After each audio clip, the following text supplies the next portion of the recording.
this is the ideal way to learn to play golf. So we're going to show you how to change your technique in just 20 minutes. Hi everybody, welcome to Me and My Golf and welcome to the Impact Show, and we are back at the Asprey after a few weeks in the States. We did the Orlando Golf Show and then we spent a couple of weeks in California actually filming Break 80, which is going to release later this year, hopefully in April. Now, if you're new to the channel, please hit the subscribe button for more videos, but also let us know how we can help you. What do you want to improve in your game? Leave a comment down below and we'll do our very best to help you this year. And do hit the like button if you enjoyed the video. Now Piers, let's get into today's session, which really is talking about practice. The whole theme of the month's been practice. So we want to get the most out of our practice, don't we? This is the perfect video for that for sure, Andy. So first thing, how many practice balls do you hit in a practice session? This is really important. Bear this in mind for the rest of the video because we're going to show you how to change your technique in just 20 minutes. Yes, just 20 minutes. So we actually have been doing a lot of this for a while now, but we're seeing a lot of golfers who are going to the range, Andy, and they are, not really going with a plan is the first problem that we see. They go there and they hit machine gun golf, golf ball, golf ball, golf ball, and they almost walk away from the session and they don't really know what they've done and they haven't really had a focus. They know they've gone on practice, which could have had some benefit, but we see a lot of poor focus, no real improvements, and it's a big problem, isn't it? It is, and I think that what comes to mind is that somebody, let's say somebody comes for a golf lesson with us, Piers. They're on the lesson, we really work hard with them, they hit some golf balls, we'll do drills, they go away, they practice on their own, they come back and they made a small change, but they've made a huge change in the lesson. And this is the difference, isn't it? They're going away hitting golf balls on their own, which means their structure to their practice really isn't allowing them to get the maximum amount of learning possible to improve themselves. Yeah, absolutely. And I think, look, we've been doing these sort of short-term practice sessions for a while now, but this really came to a head recently with Dave Phillips, a good friend of ours who's one of the best coaches in America, works with Jon Rahm on his game, so he knows what he's doing. And he actually read a book about how to shoot like a Navy SEAL, very random book, but the guy who wrote that, Chris Sinog, who was a Navy SEAL sniper, he got in touch with him and said, look, this is the ideal way to learn to play golf because these Navy SEALs have to go into a situation and learn a skill very quickly. So upon doing the research and talking, we kind of know that we've got about 20 minutes of pure focus where we can really sort of dig in deep to that focus and they're not going to lose concentration basically as a result of this. So, out of this here, we're not saying we're going to train you to shoot like a Navy SEAL, but we're going to use some of the techniques that they use to get real good deep practice and really get good quick changes in your game. And that's the key thing. If we go anything over that, really we're just wasting time. We'd maybe having some exercise, but we're not really continuing to improve and really sort of embed these new patterns that we want to create in improving and changing our golf swing. So what we thought we'd do is go through an example of this. So let's say somebody's hitting the ground first in their golf swing and they're hanging back, so they're not really shifting enough weight to their trail side.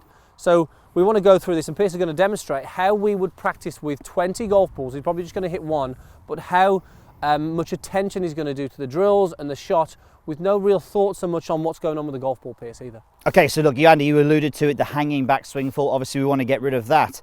So I think that the thing is there, you just said as well, Andy, we're actually working very much at the technique. Now, when we practice, we want to work at some random golf, going to different targets and creating scenarios that you have on the golf course.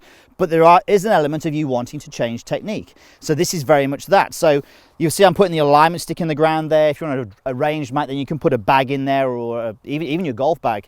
But the objective with this is that I'm really going to work hard for a minute focusing on the movements that I want to do. So I know that if I don't want to hang back, let's just get that in a bit closer, my new posture. Did you mention I had a lesson off David Ledbetter? You have, haven't you? Yes. Yeah, okay, so that posture wasn't very good. There we go, that's better. No, not yet. So from here, what I'm looking at, you got it there, Andy? Let me sort this out for you. You sort that out. Need a bit of help. Okay, so what we're looking at is if I'm not going to hang back and I'm going to move and shift my pressure towards a target, I want to work really hard moving my low body towards the stick. I want to feel as though I can get into that stick and then I can rotate around that, and you can see now I'm not hanging back and I'm not going to duff the golf shot, but my pure focus is on how this feels and how it looks, because you can get feedback, you can get someone to video it for you and confirm that you're doing the correct move. You can use your video camera, obviously yourself, or even a mirror, but you do need that feedback to know that you're doing it correctly. And as long as you know that you're doing it correctly, I'm working really hard, feeling what the ground's like, feeling what my hips are moving like, and feeling how my body is moving towards the target. Exactly, and Piers has got this feedback here, so he knows in his practice there, when he gets to that line, he knows that he's shifted his lower body the correct amount. So he's really got that feedback, he understands exactly what he's doing there. Now, how many of you guys would maybe understand that you are hanging back? So you hit a few shots and you think, well, yeah, I think I'm shifting a bit more weight now, I think I am, but out of those 6 shots that you've just hit, for instance, you may not have actually gone enough. And that's the difference, is you've wasted 6 shots because you haven't really applied the correct feeling, as gone as deep and as real focused as you can.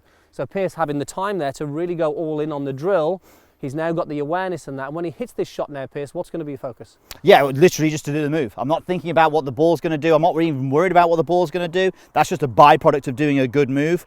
But again, I'm just going to have one more rehearsal because I really like what I was doing there. So I'm shifting into the stick and I'm rotating around it.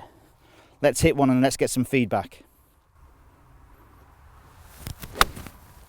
That was pretty good. I pulled it a little bit, but I'm not too worried about that because I know that I hit the stick. I felt my leg go into the stick.